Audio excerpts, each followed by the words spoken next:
bertemu lagi dengan kalian meskipun masih tetap secara virtual untuk pelayanan firman Tuhan di minggu kita hari ini.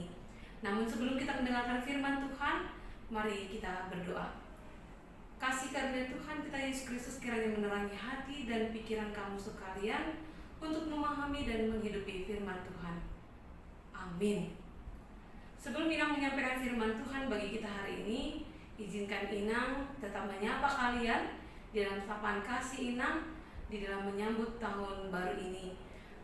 Untuk adik-adik pra-remaja semua dan orang tua, Inang, keluarga Inang, Pendeta Sri Dewi Panjaitan dan seluruh pelayan-pelayan di tengah-tengah gereja kita menyampaikan selamat tahun baru, selamat memasuki tahun 2021 dan selamat tetap berjalan di dalam koridor pemerintah kita untuk menjaga kesehatan kita di masa-masa pandemi ini.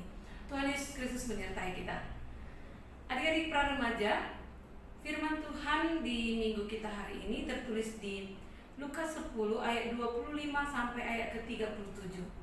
Lukas 10 ayat 25 sampai ayat 37 Inang membacakan bagi kita semua, dan adik-adik pra-remaja silakan baca di rumah masing-masing. Ayat 25. Pada suatu kali berdirilah seorang ahli Taurat untuk mencobai Yesus. Katanya, "Guru, apa yang harus kuperbuat untuk memperoleh hidup yang kekal?" Jawab Yesus kepadanya, "Apa yang tertulis dalam hukum Taurat? Apa yang kau baca di sana?" Jawab orang itu, "Kasihilah Tuhan Allahmu dengan segenap hatimu, dan dengan segenap jiwamu, dan dengan segenap kekuatanmu, dan dengan segenap akal budimu, dan kasihilah sesamamu manusia seperti dirimu sendiri." Kata Yesus kepadanya, "Jawabanmu itu benar, perbuatlah demikian, maka engkau akan hidup." Tetapi untuk membenarkan dirinya, orang itu berkata kepada Yesus, "Dan siapakah sesamaku manusia?" Jawab Yesus, "Ada seorang yang turun dari Yerusalem ke Yeriko. Ia jatuh ke tangan penyamun-penyamun yang bukan saja merampok habis-habisan, tetapi yang juga memukulnya, dan yang sesudah itu pergi meninggalkannya setengah mati. Kebetulan ada seorang imam turun melalui jalan itu. Ia melihat orang itu, tetapi ia melewatinya dari seberang jalannya. Demikian juga seorang Lewi datang ke tempat itu. Ketika ia melihat orang itu, ia melewatinya dari seberang jalan. Lalu datang seorang Samaria yang sedang dalam perjalanan ke tempat itu, dan ketika ia melihat orang itu, tergeraklah hatinya oleh belas kasihan. Ia pergi kepadanya lalu membalut luka-lukanya. Sesudah ia menyiraminya dengan minyak dan anggur, kemudian ia menaikkan orang itu ke atas keledai tunggangannya sendiri, lalu membawanya ke tempat penginapan dan merawatnya. Keesokan harinya, ia menyerahkan 2 dinar kepada pemilik penginapan itu. Katanya, "Rawatlah dia, dan jika kau belanjakan lebih dari ini, aku akan menggantinya waktu aku kembali." Siapakah di antara ketiga orang ini menurut pendapatmu adalah sesama manusia dari orang yang jatuh ke tangan penyamun itu? Jawab seorang itu, "Orang yang telah menunjukkan belas kasihan kepadanya." Kata Yesus kepadanya, "Pergilah dan perbuatlah demikian." Demikianlah firman Tuhan. Adik-adik pra-remaja, pernah nggak kalian tersandung, jatuh, dan berdarah? Atau pernahkah suatu ketika kalian ingin menyeberang jalan, tapi karena begitu banyak kendaraan, kalian khawatir dan takut? Apa yang kalian harapkan ketika itu? Tentu yang kita harapkan adalah pertolongan seseorang. Lalu ketika kita ditolong seseorang itu, bagaimanakah kita menyikapi? Bagaimanakah kita melihat? Apakah ketika engkau jatuh lalu mau ditolong seseorang, kamu bilang, stop, kau agama apa? Begitukah? Atau sebaliknya, ketika engkau melihat ada seorang nenek-nenek atau opung-opung yang sudah tua mau menyeberang jalan, lalu kau melihat dia ragu untuk melangkahkan kakinya karena dia takut, Kemudian bagaimana? Tergerakkah engkau untuk menolong dia? Atau terlebih dahulu kau tanya, siapa namanya, apa agamanya, apa sukunya, dari mana, orang apa, bagaimana? Kita apakah bertanya dulu untuk menolong seseorang? Tidak. Tentu orang yang percaya kepada Tuhan, anak-anak Allah, dia adalah orang yang sama seperti orang Samaria ini, yang tergerak hatinya untuk menolong orang lain. Apa sih artinya tergerak hatinya? Kalau dikatakan di sini tergerak hatinya, yang peduli. Yang peduli itu bukan hanya peduli saja, tetapi dia peduli itu tanpa memandang kepada siapa dia peduli. Dia tidak perlu tanya, ini apa hari apa, ini ke siapa, nggak perlu tanya. Kalau kita lihat tadi ada seorang ahli Taurat, dia mau pergi ke mezbah Allah, dan di hari Sabat mereka pahami bahwa tidak bisa membantu siapapun, tidak bisa melakukan apapun. Jadi karena aturan Taurat yang dia pahami, sehingga dia tidak mau menyentuh orang yang tadi yang dirampok itu. Lalu orang kedua, orang Lewi. Tahukah kalian siapa orang Lewi? Orang Lewi adalah orang-orang yang melayani di mezbah Allah. Jadi kaum Lewi itu adalah orang yang dipilih Tuhan, orang yang keturunan bangsa Israel, yang dikhususkan melayani di mezbah Allah. Ya, kita bayangkanlah itu seperti orang Lewi itu seperti para parlado, para pelayan-pelayan yang ada di gereja, atau kakak guru sekolah minggu itu kaum Lewinya. Dan kaum Lewi itu pun merasa tidak mau. Dia berpikir, siapa tahu ini jebakan, siapa tahu ini gak benar, nanti jadi aku yang korban. Akhirnya dia lewatkan. Tahukah kalian siapa orang Samaria? Orang Samaria adalah orang yang dianggap oleh orang-orang Yahudi tidak punya nilai apa-apa. Karena mereka dianggap orang yang berdosa, orang yang tidak berharga, dianggap rendah oleh orang ketika itu. Tetapi orang yang rendah itu tergerak hatinya. Apa yang mau dikatakan? Ternyata hati yang tergerak, hati yang peduli adalah milik semua orang. Meskipun kita dipandang rendah, meskipun kita mungkin dipandang tidak punya kemampuan apa-apa, meskipun kita masih dipandang masih muda, tapi kepedulian itu sudah diberikan Tuhan kepada semua ciptanya, termasuk kamu. Orang Samaria aja yang dianggap rendah, hina itu, mereka memiliki kepedulian. Apalagi kita yang sudah mengenal Kristus. Kita diajar untuk memiliki kepedulian. Itulah yang mau disampaikan, yang bergerak hatinya. Lalu apa yang mau disampaikan oleh firman ini? Ketika orang yang sudah digerakkan hatinya, dia akan melakukan sesuatu yang luar biasa. Kita bayangkan ya, kalau tadi kita kan jatuh, kemudian ketika kita jatuh lalu kaki kita berdarah, setelah kita ditolong orang lain, apalagi yang kemudian kamu harapkan? Tentu yang kita harapkan adalah seseorang membantu kita untuk mengobati luka kita. Ya, seperti itulah orang peduli. Orang peduli tidak hanya bilang, kasihan ya, makan gak dia ya? Oh tidak, tapi ada action, ada tindakan, ada yang dia lakukan, yaitu memberikan sesuatu yang baik sesuai dengan apa yang dia butuhkan, apa yang dia lihat yang layak untuk diperdulikan, yang layak untuk ditolong. Kalau ada yang layak ditolong, berarti ada yang tidak layak ditolong. Ya. Kalau ada orang yang berteriak, tolong, tolong, ternyata gak semua yang berteriak tolong itu harus ditolong. Ada yang tidak.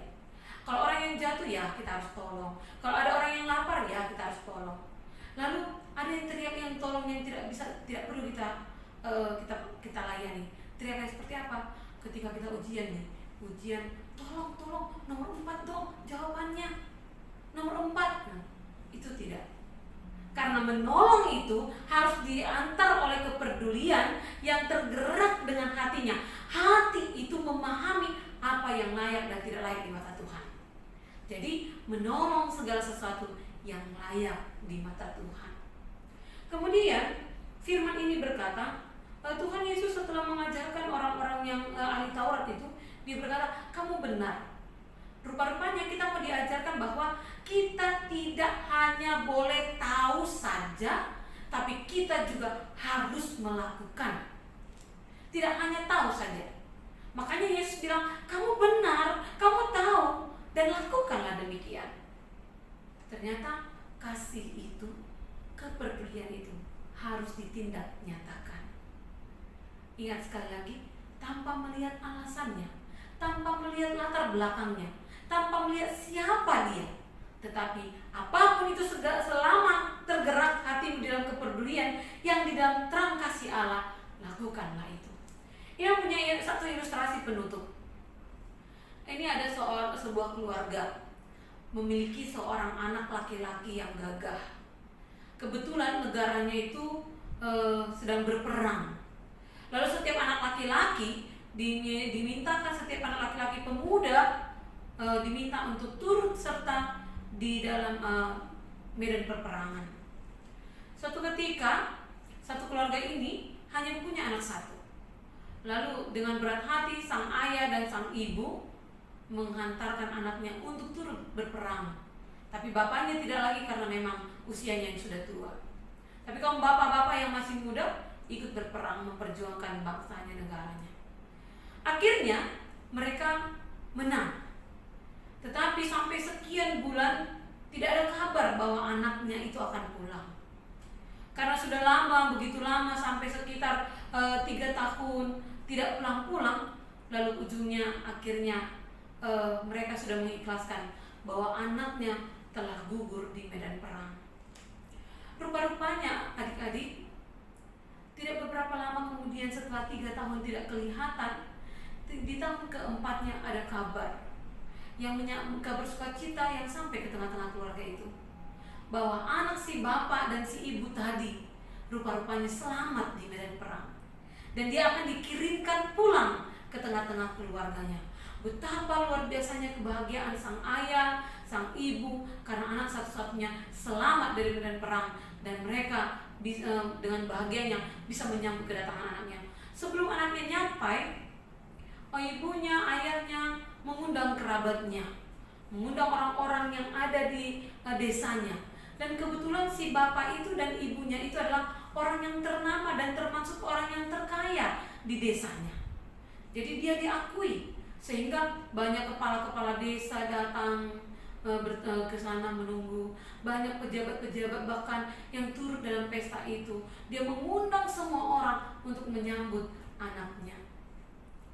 Namun sebelum anaknya sampai, ketika itu udah ada telepon, tapi teleponnya itu yang masih kuno, yang diputar-putar itu loh. Nah, yang diputar-putar. Lalu ada telepon yang masuk ke rumah ke mereka. Diangkat sang ibu. Lalu rupanya itu adalah suara anaknya. "Ibu, aku akan pulang." "Iya anakku, aku tahu kau akan pulang," katanya dengan begitu bahagia. Lalu si anaknya bilang, "Tapi bolehkah aku pulang dengan membawa seorang temanku yang sama-sama berjuang di medan perang?" "Ya tentu saja anakku, bawalah," kata si ibu menyambut anaknya dengan tetap berbahagia. Lalu dia bilang, "Tapi ibu, kondisinya agak sedih." "Emang kenapa?" kata mamanya. "Ya, ketika dia memperjuangkan dan mau menyelamatkan temannya di medan perang, dia tidak sengaja menginjak bom dan dia terbom. Kakinya, tangannya sudah terputus, sudah tidak ada lagi," katanya. "Lah, kok gitu?" "Iya, dia hanya bisa datang dengan menggunakan kursi roda." Lalu agak bersedih ibunya bilang, "Iya, tapi gak apa-apalah, rumah kita kan besar nak, kita bisa bikin dia beristirahat di kamar," katanya. "Tapi aku ingin dia bersukacita juga ibu bersama dengan aku," katanya. "Oh gitu, ya udah gak apa-apalah, bawa aja. Mungkin dari kisah dia banyak orang akan menganggap dia hebat," katanya. Lalu kemudian, tapi ibu bukan hanya itu saja, wajahnya cacat, terbakar, dan dia rupanya jelek sekali. "Bagaimana itu ibu?" katanya.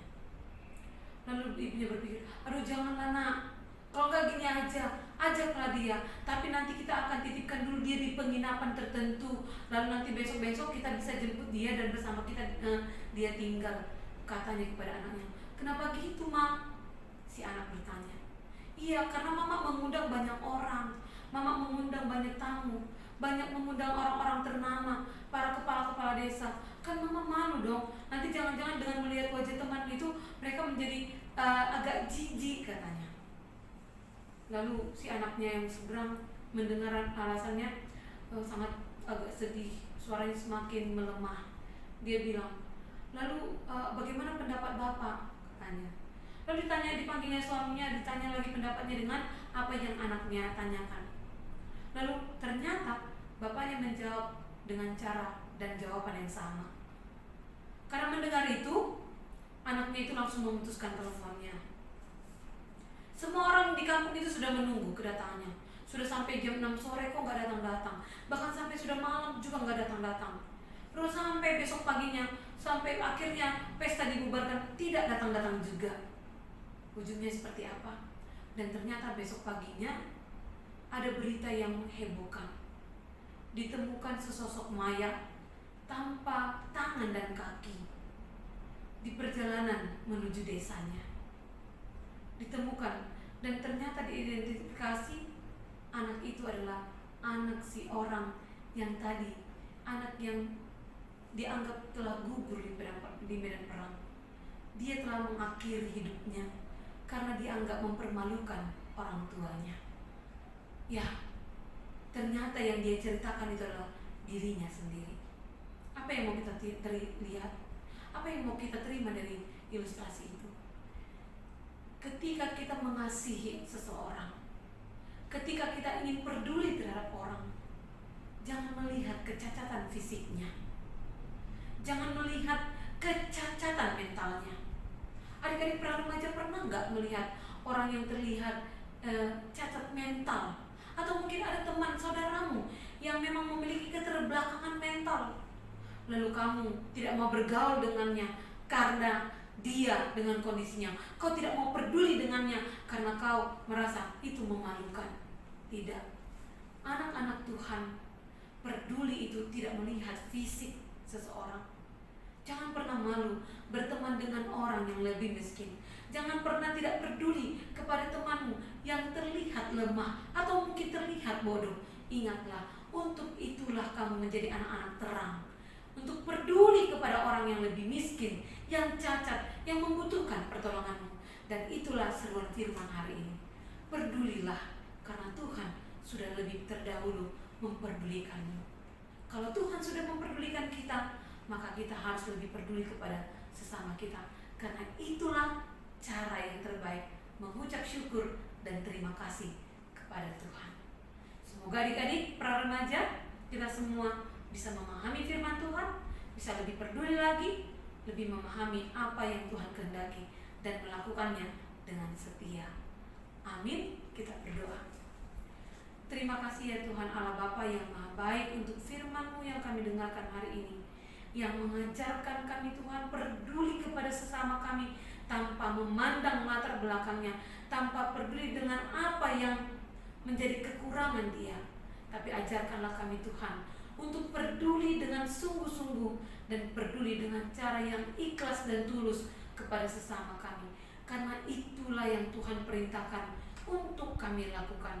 Maka biarlah anak-anak ini Tuhan lebih setia melakukan kehendak-Mu. Ajarkan kami Tuhan untuk lebih memahami kehendak-Mu dan melakukannya di setiap langkah dan kehidupan kami. Terima kasih Allah Bapa untuk firman-Mu itu. Temani kami untuk melakukannya. Kami juga berdoa ya Allah Tuhan, untuk anak-anak pra-remaja, untuk setiap pendidikan mereka, untuk setiap kehidupan mereka. Kami mau menyerahkan Tuhan kehidupan kami ini hanya kepada-Mu, supaya di masa-masa yang sulit sekalipun, khususnya di masa pandemik ini, kami tetap sehat, kuat, agar kami Engkau layakkan menjadi orang yang peduli kepada sesama kami.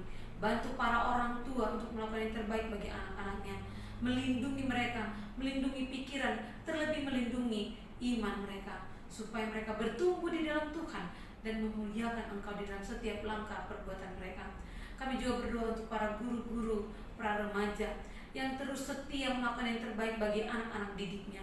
Ajari, mampukan mereka Tuhan untuk lebih cerdas dan memahami firman Allah dan menghidupinya, supaya mereka Engkau layakkan Tuhan untuk memikul terus salib mereka sebagai guru sekolah minggu. Dan Engkau ya Tuhan menata kehidupan mereka, masa depan kami semua, supaya pada akhirnya Tuhan kami menjadi pemenang di dalam hidup kami ini, dan sampai pada akhirnya Engkau memanggil kami di tempat-Mu yang kekal. Terima kasih ya Allah Bapa, Engkau mengizinkan kami menjalani hari-hari kami Biar Engkau tetap memberikan berkat hari-hari yang ke depan, supaya kami mengisi hari-hari kami di dalam firman yang telah kami dengar hari ini dan hari yang akan datang. Terima kasih Tuhan. Di atas segalanya kami adalah manusia yang penuh dengan dosa. Ampuni kami Tuhan, agar kami layak menjadi hamba-Mu, kami layak menjadi anak-anak-Mu, kami layak menjadi orang yang lebih peduli kepada sesama kami. Di dalam nama Yesus Kristus kami berdoa. Amin.